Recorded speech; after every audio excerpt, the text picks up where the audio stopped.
नंद घर आनंद भय जय कन्हैया लाल की। हाथी लाओ घोड़ा लाओ और लाओ पाल की। नंद घर आनंद भय जय कन्हैया लाल की।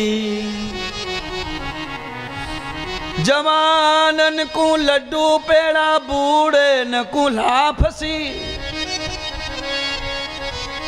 नंद घर आनंद भय जय कन्हैया लाल की। देवम दर्शनम प्रियाः बालम दर्शनम यथा पश्यम। नेत्रम यथा न सफलम सफलम नेत्रो तया कर्म। देवता धरती पर गोकुल में पहुंच गए थे सुबह सुबह, क्योंकि उन्हें तो सब मालूम था ठाकुर जी लीला करने धरती पर जा रहे हैं। पहले तिथि निश्चित हो गई, मम्मी भी निश्चित हो गई, और कहाँ पर सोएंगे कहाँ जगेंगे ये सारे फार्मूले पहले सरकार ने बना दिए, और सारे देवता गोकुल में पहुंच गए। पर भेष बदल लिया है, भेष बदल लिया। इंद्रदेव, सब देवताओं के मुखिया इंद्रदेव भेष बदल कर आए। हाथ में झाड़ू लगा है, मेहतर का भेष बनाया है जिसे कोई रोक ना सके। कुबेर जी ने धोबी का भेष बनाया है, और यमराज जी ने नाई का भेष बनाया है। ये भेष बदल कर घुसे चले जा रहे हैं। और आप छत्तीसगढ़ वाले सब जानते हैं, मेहतर, मेहतरानी, धोबी और नाई। जब बच्चा जन्म लेता था पहले तो ये तीनों की आवश्यकता पड़ती थी। जहां पापा न जा सके वहां पे नाई, धोबी और मेहतर घर में घुसे चले जाते थे। इनके बगैर बच्चा पेट में से सुलझता नहीं था। हाँ महाराज, अब कलयुग आ गया है। 40 साल नया कलयुग है। अब तो पापा मोबाइल लेके मम्मी के बिल्कुल डिलीवरी के सामने खड़ा है नर्स के साथ में। जैसे ही बालक बाहर आने का सोच रहा है, पापा का मोबाइल वीडियो ऑन हो गया है। सबसे पहले मैं देखूंगा मेरो लाला। जितना जल्दी तुम देखना चाहते हो औलाद को, उतना जल्दी पिटने की तैयारी करो। प्राचीन काल में औलाद इनडायरेक्ट आती थी पापा के पास 1.25 महीने के बाद। पंडित जी मुहूर्त निकालते थे नहाने का, फलाने दिन नहाना, उस दिन काजल लगाना, कपड़े पहनाना, फिर पापा की गोद में देना। इतनी पवित्रता। फिर वो बालक अपने पिताजी की जीवन भर सेवा करता था, क्योंकि सारे वायरस उधर ही धो पहुंच के। अब तो महाराज आप जानते ही हो क्या कहना।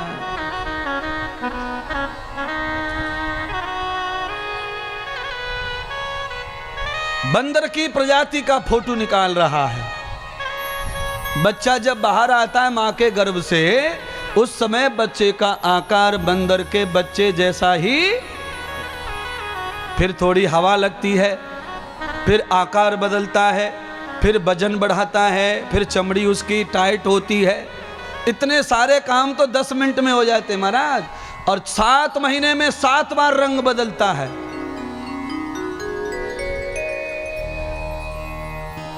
सात महीने तक तो यही पता नहीं चलता कि मम्मी का है कि पापा का है। ऐसे धक्कम धुक्का चलता रहता है। आधे लोग बोलते मम्मी जैसो दिखे, आधे बोलते अरे ध्यान से देखो माँ पे गया है, माँ पे।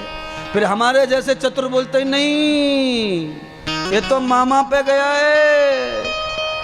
फिर कुछ बोलते नहीं नहीं नहीं नहीं मामा पे क्यों जाएगा भाई। अलग अलग बातें महाराज। जब 7वें महीने में अन्न खाने लगता है तब नाक मुंह कैरेक्टर होते महाराज, तब टिकते हैं, तब समझ में आता है कि ये किस पे गया है किस पे नहीं गया। अब बताओ, जो किसी पे गया ही नहीं है उसका चित्र निकाल के क्या करोगे। चित्र समझ में आए तो चित्र सही निकलता है। जब चित्र समझ में ही नहीं आ रहा है तो उसका कैसे चित्र चरित्र वर्णन करें।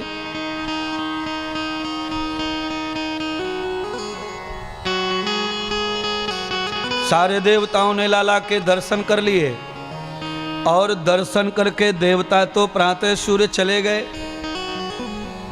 सुनंदा जी, नंद की बहन सुनंदा ने दौड़कर गौशाला में सूर्य उदय होते ही पहुंचा दी सूचना, अरे भैया घर चलो, घर में लाला प्रकट भयो है, लाला ने जन्म लियो है। नंद बाबा बड़े परेशान, अरे लाला कहां से आ गया, हमारे घर तो लाली का जन्म हुआ था।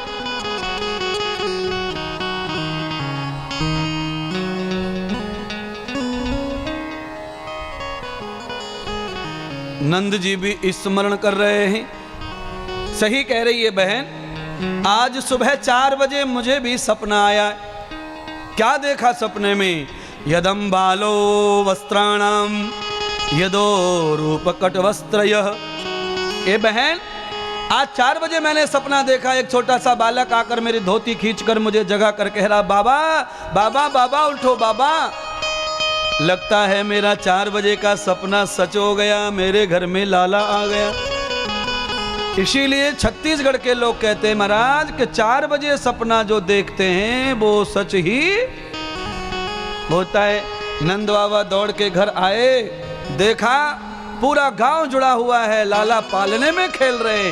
नंद जी ने कपड़ा उठा उठा कर कई बार चेक किया, कहीं धोखा तो नहीं है, पर जब परफेक्ट हो गया कि नहीं लाला ही है, तब नंद ने ढोल बजाया और गंधर्वों को ब्राह्मणों को बुलाकर मंत्र उच्चारण करवाए। सतम जीवेम सरदा सतम शृणुयाम सरदा शतम प्रप्रवाम सरदा सतम दीनाः श्याम सरदा सतम। सारे ब्राह्मण मंत्र उच्चारण कर रहे हैं, लाला को शुभ आशीष दे रहे हैं। नंद बाबा ने खजाना खोल दिया भाई बहनों, और अपनी महंगी महंगी गायों की गौशालाओं के दरवाजे खोल दिए और ब्राह्मणों को कहा कि जो गौ तुमको अनुकूल लगे वही तुम्हारी दान कर दी गई है, छांट लो। सारे ब्राह्मण अपने अनुसार दान ले रहे महाराज। भगवान के पिता कोई ऐसे ही नहीं बन जाएंगे, है? कोई आजाद कर दे भगवान को, ब्राह्मण को, महाराज आपको जितना जो चाहिए सो ले जाओ।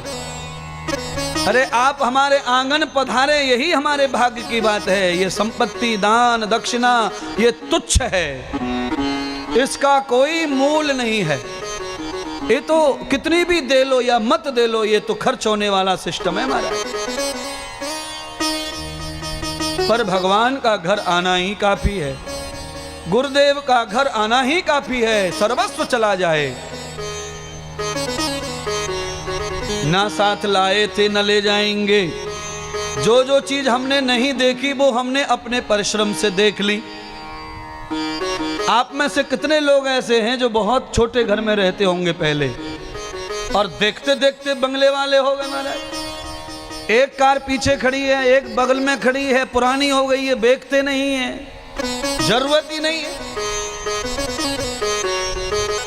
इतिहास के लिए गाड़ियों को भी लोग घर में सजा लेते हैं, इतना धन भगवान दे रहे हैं, भाग्य इतना जागृत हो गया है, तो फिर क्यों चूकना है। था नहीं है नहीं रहेगा, एक बार था नहीं है नहीं रहेगा।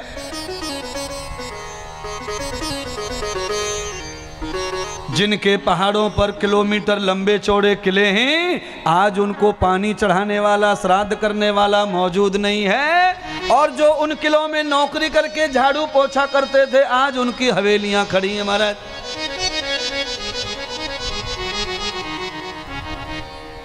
ढकेल पर बेचने वाले सब्जी भाजी बंगले खरीद रहे हैं, और जिन्होंने बड़े बड़े फैक्ट्रियां खोल रखी हैं, आज वो एक एक रोटी को तरस रहे हैं महाराज। क्यों? पता नहीं कब चक्र चल जाए भाग्य का। भाग्य की पूंजी जब समाप्त हो जाती है तो फिर दुनिया में और कुछ भी, कोई भी संग नहीं आता, कोई साथ नहीं खड़ा होता। भाग्य प्रबल होने के कारण ही सब साथी बनते हैं, सब मददगार बनते हैं।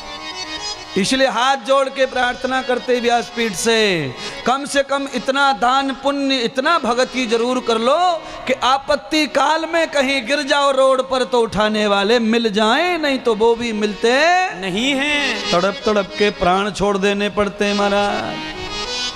हजारों लोग रोड पे गुजर रहे हैं पर तुम्हें उठाने वाला एक उनमें क्यों नहीं है? क्योंकि कभी तुमने पवित्र नहीं किया अपने अन्न धन को।